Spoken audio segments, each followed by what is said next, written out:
So feel free to get engaged. I don't have a problem if you call out. You don't have to raise your hands. Whatever you want to say, please feel free to say it. So obviously, for now, this is the third week that you guys are talking about. Can everybody hear me okay? All right. So there's going to be some text that's kind of small, so you may want to shift closer as we progress. This is the third week that you guys are talking about the Screwtape letters, so I'm not going to give you too much detail or summarize what you have been talking about, but I want to make out one point that you probably already know, that C.S. Lewis was an atheist who converted to Christianity. So he has a very interesting vantage point on things and a very fresh set of eyes, I'd like to say. So it's a series of letters. It's written by an older devil named Screwtape to a younger devil named Wormwood.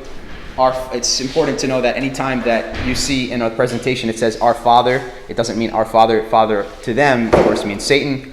And I'm sure, again, like you guys know all this stuff already. And the enemy, when they say the enemy, it means God. So that sets the kind of the background to this letters. Previous weeks you guys talked about emphasize and exploit and human stumbling blocks for the past 2 weeks for the people who were here. So I want to say the very first thing to start the talk is that we are at war. That is the theme of this book.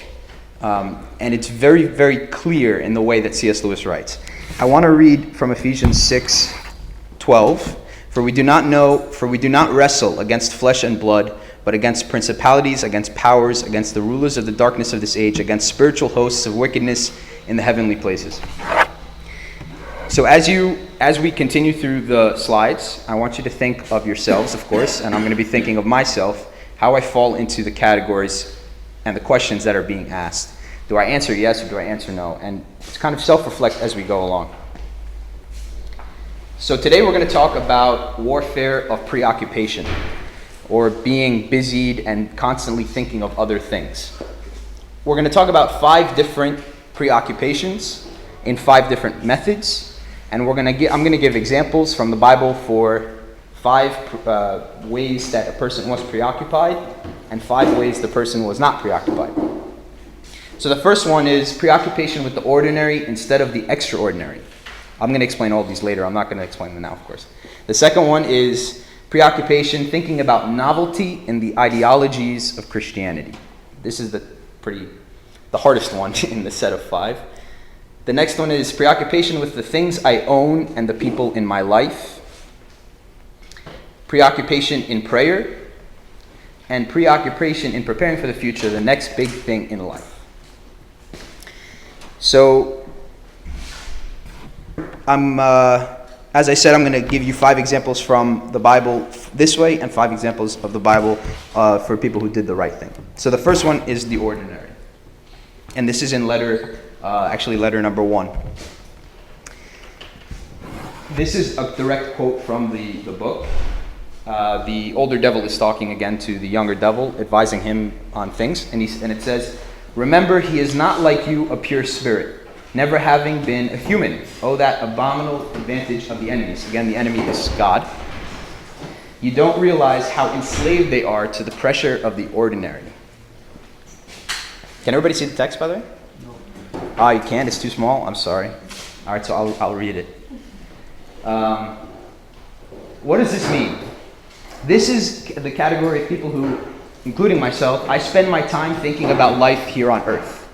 And again, reflect as I as I make these sentences and these questions, and think if you fit into this category. I am busied by the material: clothes, food, movies, TV. While my phone, my iPhone, my Android, my BlackBerry, does anyone use a BlackBerry anymore? While all these things are on, I'm off. I'm on Facebook, I'm on Instagram, I'm on Twitter, and I'm in La La Land. Spiritual thoughts are drowned out by the here and now. So, in other words, my life is consumed with the everyday. I don't use my brain or my heart outside of the routine of daily life. My only focus is making it through the day. I once heard the phrase human doing as opposed to human being, and I think that's the type of person that we're talking about in this category. I see myself as a human doing and not a human being. So let's talk an example. Let's take an example from the Bible. I'm sorry, I didn't know. I thought the screen would be bigger. So can you read it? I don't want to talk too fast. Then he said to him, a certain man gave a great supper and invited many, and sent his servant at supper time to say to those who were invited, come, for all things are now ready. But they all with one accord began to make excuses. The first said to him, I have bought a piece of ground, and I must go and see it. I ask you to have me excused. And another said, I have bought 5 yoke of oxen, and I am going to test them. I ask you to have me excused. Still another said, I have married a wife, and therefore I cannot come. So that servant came and reported these things to his master. Then the master of the house, being angry, said to his servants, go out quickly into the streets and lanes of the city, and bring in here and the poor, and the maimed, and the lame, and the blind. So you see a certain man, you guys all know this story, right? A certain man prepares a great feast. He invites 3 people, and the 3 people give these really lame excuses. I mean, they're not even close to being remotely, and I'm not going to delve into the parables too much because we have 10 parables, but they're not even close to, never mind the fact that you can't give an excuse for something like this, but they're not even good excuses. I have to tend my oxen. I have to go look at a house that I just bought. I have to go to my wife, whom I just married. They're so strange, right? They're all ordinary things. So I want us to ask ourselves tonight, am I always making poor excuses in delaying my relationship with God? Do I claim to have to tend my house, my wife, my oxen, my job, my commute, my homework? These are things that are very ordinary in our lives, that we kind of do them on autopilot, and we always have to do them, right? We always think we have to do them. Now let's look at the opposite. This one is really small, so I'm going to read this one. It's from the book of John. So he came to the city of Samaria, which is called Sychar, near the plot of ground that Jacob gave to his son Joseph. Now Jacob's well was there. Jesus, therefore, being wearied from his journey, sat thus by the well. It was about the 6th hour. A woman of Samaria came to draw water. Jesus said to her, give me a drink, for his disciples had gone away into the city to buy food. Then the woman of Samaria said to him, how is it that you, being a Jew, ask a drink from me, a Samaritan woman?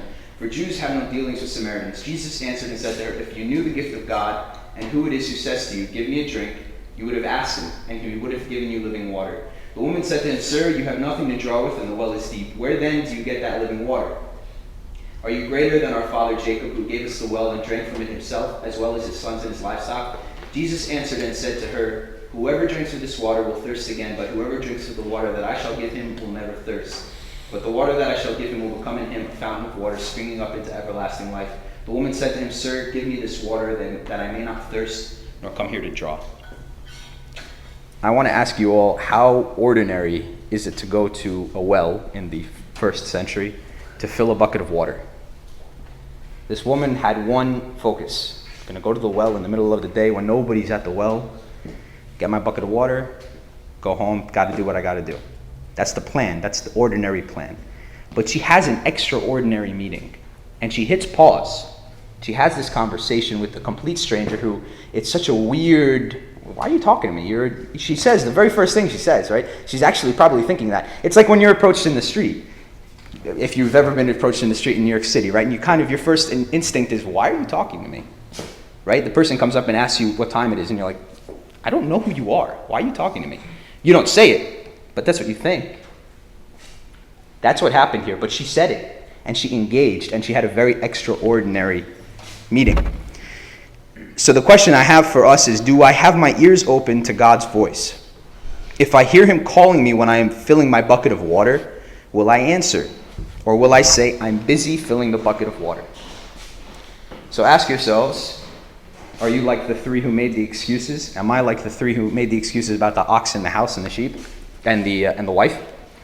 Or am I like the Samaritan woman who had a very extraordinary meeting doing a very ordinary thing? Okay, next. Novelty. This is the one that I said is kind of difficult to explain, so hang there with me as I explain it. This is from letter number 25. The use of fashions in thought is to distract the attention of men from their real dangers. We direct the fashionable outcry of each generation against those vices of which it is least in danger, and fix its approval on the virtue nearest to that vice which we are trying to make endemic. It's a super complicated thinking, but it'll become clear on this slide. So this is kind of talking about things like Christianity and human rights. And I put that in quotes because we as Christians love human rights, but certain human rights that are framed as human rights are not really human rights. Christianity and science. Christianity and my career as service, and Christianity as and liberalism. This kind of all sounds very strange things, right? What does A have to do with B? Well, it's about New Wave Christianity. And this is not necessarily, of course, in the Orthodox faith. This is in the faiths. There are many faiths in America. Of course, you know there's thousands of denominations.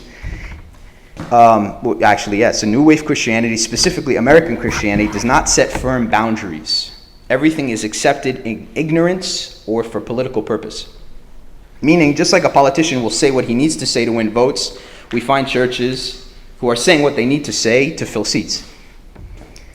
It calls in question our faith, which is based on absolute truths. When we see churches allowing openly gay and practicing priests and bishops. These are things that there are churches who are allowing these things to happen. They're not even just making them priests, they're making them bishops. But it's not just about that one issue either. There's Christian Science, Jehovah's Witness, the Mormons. These are groups that have added something that doesn't belong to Christianity. They've added something novel that does not belong in Christianity. So I want to ask ourselves tonight, do we also do this? Right? I'm not saying anyone here is a Mormon, right? What I'm asking is, how do we do this? I think we do. When we think to ourselves about the new guy in church, oh, he's not Egyptian. I'm not going to talk to him. I'm not going to include him. Are you not Egyptian? Another example would be my career is my service. I've only heard that once, but it was kind of like, really, your career? How do you serve in your career? Are you compassionate? Tell me. And there was not a very long discussion about it. So, for those of you who have careers, when you say my career is my service, is it really your service, or are you just escaping the promise of a service, right? What you're supposed to do as a Christian, as a light in the world. Are you doing it kind of just saying that you're doing it, adding something new to the mix? Jesus didn't say he didn't say go to work and that's good enough if you kind of serve every once in a while in your workplace. This is adding something novel to Christianity. So let's look at the two stories from the Bible to kind of highlight these things. The first is from Luke. Can you read it? Sorry. Now there was also a dispute among them as to which of them should be considered the greatest. And he said to them, the kings of the Gentiles exercise lordship over them, and those who exercise authority over them are called benefactors. But not so among you, on the contrary. He who is greatest among you, let him be as the younger, and he who governs as he who serves. For who is greater, he who sits at the table, or he who serves? Is it not he who sits at the table? Yet I am among you as one who serves. That's good, thanks. So it's really the first sentence that I want to focus on here. The disciples are walking along the road, and they get into an argument as who is the greatest. Now, at this point in the service, they've been with Jesus quite some time. So it makes you wonder, they've been with him this long, and they've added something out of the ordinary here. This is not in Christianity. This is a novel thought of who is the greatest. It reminds me of the schism of the church way back when. I don't remember the date, so don't ask me. But when the Roman Catholic Pope said, "I'm the greatest among the popes," and he excommunicated the Patriarch of Constantinople. Where did this argument come from? It does not belong in the frame of Christianity. This is not what we were taught. Now the opposite side. Can you read again? Now the apostles and elders came together to consider this matter, and when there had been much dispute, Peter rose up and said to them, Men and brethren, you know that a good while ago God chose among us that by my mouth the Gentiles should hear the word of the gospel and believe. So God, who knows the heart, acknowledged them by giving them the Holy Spirit, just as he did to us, and made no distinction between us and them, purifying their hearts by faith. Now therefore, why do you test God by putting a yoke on the neck of the disciples, which neither our fathers nor we were able to bear? For we believe that through the grace of the Lord Jesus Christ we shall be saved in the same manner as they. Thank you. So this is from the book of Acts. This is as some were arguing that the Gentiles needed to be circumcised in order to become part of the way. And St. Paul here goes to the Council of Jerusalem. Now this is a novel idea, right? We don't find this anywhere that it says in the Old Testament, in the New Testament, that the Gentiles must be circumcised to accept the faith. This is a novel idea to Christianity. So Paul, realizing that this is a novel idea, he goes to the Council of Jerusalem and he says, wait a minute. Why are you going to add a yoke and a burden to the Gentiles for them to accept our faith? So he stands in front of the Council of Jerusalem, which is St. James and all the other apostles at the time. And he sticks to the main story. He doesn't diverge from the story, and he doesn't add to it. So this is a tough one, but think of all the ways that you kind of add to your own little version of Christianity. So again, ask yourselves, and I ask myself, are we like the disciples who argue over such a silly thing as who's the greatest, which has nothing to do with the core of Christianity? Or are we like St. Paul in front of the Council of Jerusalem, standing up for, this is my faith? The next is the things I own, preoccupation with the things I own. Can I just say something about novelty? Like a lot of the topics you talked about novelty. You said that we don't, like, there's a lot of things like social things that we're trying to bring into Christianity. I just want to say, like, there's two extremes that Coptic or that Christians could deal with. They could either accept all these things, or they can like hide from all these things and pretend like they're not there. I think that's a danger in of itself, like hiding from these things and like sheltering the church from the ideal of these things. Just because as we're growing as a society and living in the United States where basically everything is accepted, we shouldn't accept everything 100%. I don't believe that.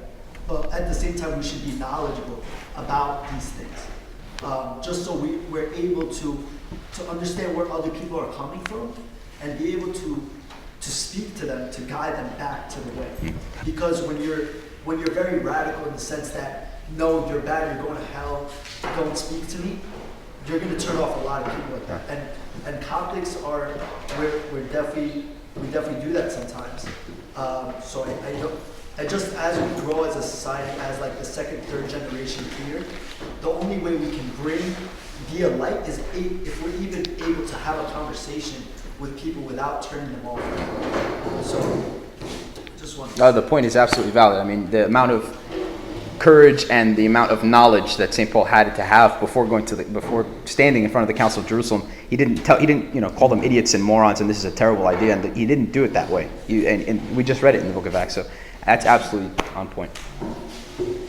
All right, so letter number 21, the things I own. Screwtape says to Wormwood, or Wormwood says to Screwtape. Which one is it? I don't know. One devil says to the other devil. We produce this sense of ownership not only by pride but by confusion. We teach them not to notice the different senses of the possessive pronoun, the finely graded differences that run from my boots through my dog, my servant, my wife, my father, my master, and my country to my God. They can be taught to reduce all these senses to that of my boots, the my of ownership. Even in the nursery, a child can be taught to mean by my teddy bear, not the old imagined recipient of affection to whom it stands in a special relation, for that is what the enemy will teach them to mean if we are not careful, but the bear I can pull to pieces if I like. So the first one here, most common I think, is it's my body, I can do what I want with it. Next is it's my money, I can do what I want with it. It's my career, I do what I need to do. It's my grade, however which way I get it. So this is an extremely common deception that we own things, right? My body, my money, my career, my grades, when in fact I own none of it. I am supposed to simply be keeping them and using them for the glory of God. So let's take a look again from the Bible, two stories. This is from the book of Matthew. Can you read it? Now behold, one came and said to him, Good teacher, what good thing shall I do that I may have eternal life? So he said to him, Why do you call me good? No one is good but one, that is God. But if you want to enter into life, keep the commandments, he said to him. Which ones? Jesus said, You shall not murder, you shall not commit adultery, you shall not steal, you shall not bear false witness, honor your father and mother, and you shall love your neighbor as yourself. The young man said to him, All these things I have kept from my youth. What do I still lack? Jesus said to him, If you want to be perfect, go sell what you have and give to the poor, and you will have treasure in heaven, and come and follow me. But when the young man heard that saying, he went away sorrowful, for he had great possessions. So everyone knows this story, right? Jesus is approached by the rich man. You guys heard the parable. We have to ask ourselves, am I like this young rich man that has one possession or two possessions that take first priority in my life? He had one thing that took priority, and he went away sorrowful. He went away sorrowful. He met the face of God, and he went away sorrowful because he couldn't let go. Do I fit in that category? Now, on the opposite side, this is much smaller. Can you read it? When he had stopped speaking, he said to Simon, Launch out into the deep and let down your nets for a catch. But Simon answered and said to him, Master, we have toiled all night and caught nothing. Nevertheless, at your word, I will let down the net. And when they had done this, they caught a great number of fish, and their net was breaking. So they signaled to the partners in the other boat to come and help them. And they came and filled both the boats, so that they began to sink. When Simon Peter saw it, he fell down at Jesus' knees, saying, Depart from me, for I am a sinful man, O Lord. For he and all who were with him were astonished at the catch of fish which they had taken, and also were James and John, the sons of Zebedee, who were partners with Simon. And Jesus said to Simon, Do not be afraid, from now on you will catch men. So when they had brought their boats to land, they forsook all and followed him. Thank you. So what's the difference between the young rich man and the disciples? One sentence. Depart from me, for I am a sinful man, O Lord. So the disciples met God face to face. But they didn't act the way the rich young man acted, right? The rich young man turned away sorrowful. These fishermen forsook all and followed him. They dropped everything. And I'm sure you guys have, heard in the past, just picture St. Peter, who was, older than the rest. Of course, we know he was older than the rest of the disciples. He's probably been a fisherman all his life. His one goal in life is to be a better fisherman who can sell more fish to the market. He has ambitions and goals, and he has a career. The rich young man had everything, right? The other version, it says he's a rich young ruler, so that he has many possessions and things, and people who report to him, and he couldn't give it up. So, am I like the disciples when they first met Christ? He asked them to follow him, and they forsook all and followed him. When I hear his voice calling to me, do I realize my mixed priorities, my mixed up, 5 is number 1 is number 6, and do I adjust them, or do I continue? Next is prayer. It occurs to me that we kind of do this with God too, though. We treat him like a possession. On one hand, there's a good thing where, we're his people and he's our God. He's my God. And that is a kind of a special relationship. That's what Lewis was getting at. But on the other hand, we have this thing like God's a teddy bear, like something, a toy we can take out and play with and throw him in the corner when we want to. It seems to me that a lot of people do that. God's a genie in a bottle, a toy they can toss around, rather than that special relationship where you stand and say, hey, this is my God, not his people, or something like that. So No, that's a great point. Is he the teddy bear that you kind of take out every once in a while and rip to pieces? Thank you. So in letter number 20, all right, so here are the pictures. Sorry, I forgot to show you the pictures. The young rich ruler and the disciples. In letter number 4, it's prayer. Turn their gaze away from him towards themselves. Teach them to estimate the value of each prayer by their success in producing the desired feeling. And never let them suspect how much success or failure of that kind depends on whether they are well or ill, fresh or tired at the moment. I don't know if people came for the past 2 weeks. So just like, we're talking about the Screwtape letters, and the elder demon is talking to a younger demon, basically teaching him how to use human nature, I guess, against humans. He's trying to show like how humans react. and what their characteristics are and how to use it against them so that they're not following God. Just because it might be confusing when you read them. Yeah. Thanks. I should only, so these are, again, some common misconceptions or common preoccupations we have while praying. I've listed them. I should only be thinking about myself when I pray. I don't need to actually say anything when I pray. If I don't feel him in my prayers, he isn't there. If I don't feel more courage, forgiveness, etc. feeling, after I pray, then I failed. I can only pray in front of the same crucifix or painting or icon or blank. I think these are very common ones in our community especially, because I at least in my church, I didn't learn to pray a real prayer like a study of the book of Nehemiah or something to that effect until kind of when I was older. And my church has changed the curriculum since 2 decades ago. But now, I think there's common misconceptions in the way we pray. And I think we often get off track when we pray. So let's take a look at one parable for kind of both points. 2 men went up to the temple to pray, one a Pharisee and another a tax collector.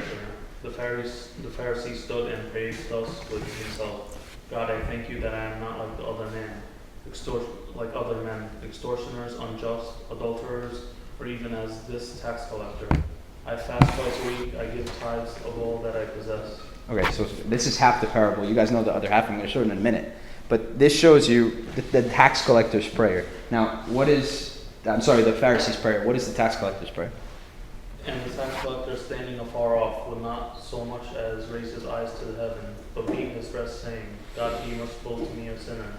I tell you, this man went down to the house justified rather than the other. For everyone who exalts himself will be humbled, and he who humbles himself will be exalted. Thank you. Am I like the Pharisee who completely missed the point of prayer? Or am I like the tax collector who knows that even one sentence of true repentance is worth more than 1,000 empty words? The Pharisee could have been there probably all day, and he probably would have stood in the same spot thinking of the same things.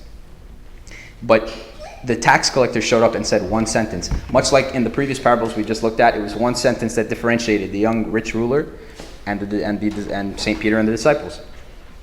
So when I pray, am I all over the place, or am I thinking about a million different things?